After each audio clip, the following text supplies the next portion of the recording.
Assalamualaikum warahmatullahi wabarakatuh. Perkenalkan, nama saya Tri Reformis Abrianti dengan NIM 2251200085. Di sini saya akan bawakan materi yang berjudul struktur modal dan model investasi.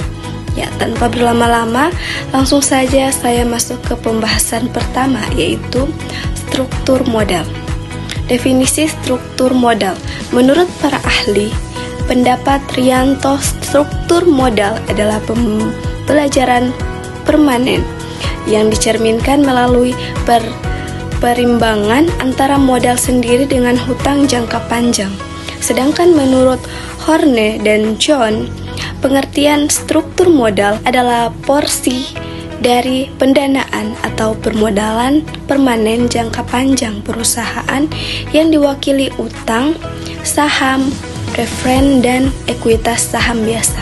Dari kedua pengertian di atas dapat disimpulkan bahwa struktur modal merupakan komposisi antara modal sendiri dengan hutang jangka panjang dalam pembiayaan permanen. Selanjutnya, faktor-faktor yang mempengaruhi struktur modal.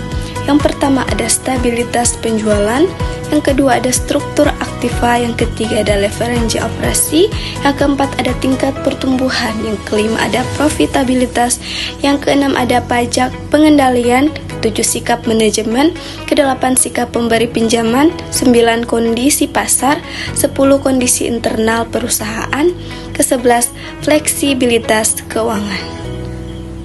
Poin selanjutnya ada investasi dan struktur modal. Secara umum, makna dari investasi adalah mengeluarkan sumber daya finansial atau sumber daya lainnya untuk memiliki suatu aset di masa sekarang yang bertujuan untuk memperoleh keuntungan di masa yang akan datang.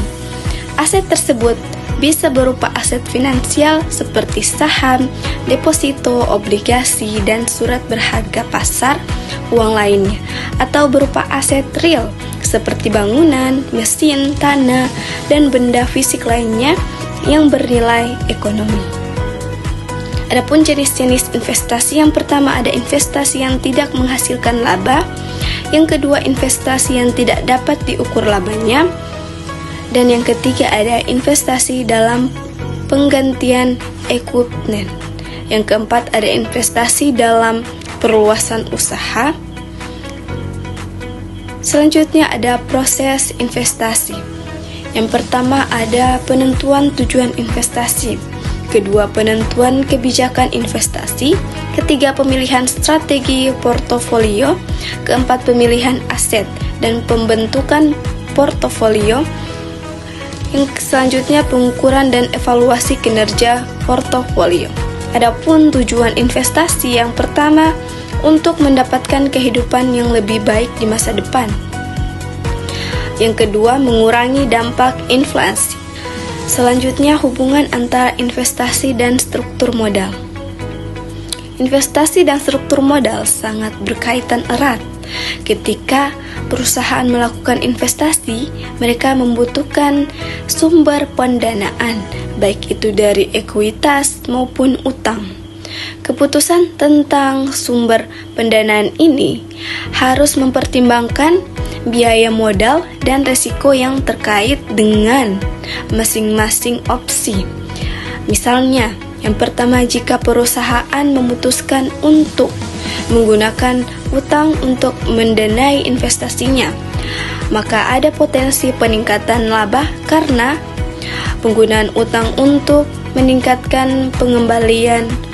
Namun ada juga risiko meningkatnya beban utang yang bisa membebani keuangan perusahaan. Yang kedua, jika perusahaan menggunakan ekuitas, maka risiko finansial lebih rendah, tetapi kontrol dan kepemilikan mungkin terdilusi dan biaya modal bisa lebih tinggi. Dalam prakteknya, perusahaan harus menemukan keseimbangan antara penggunaan utang dan ekuitas untuk memaksimalkan nilai perusahaan tanpa mengambangi risiko yang berlebihan. Baik, itu saja materi dari saya. Kurang dan lebihnya saya mohon maaf. Wassalamualaikum warahmatullahi wabarakatuh.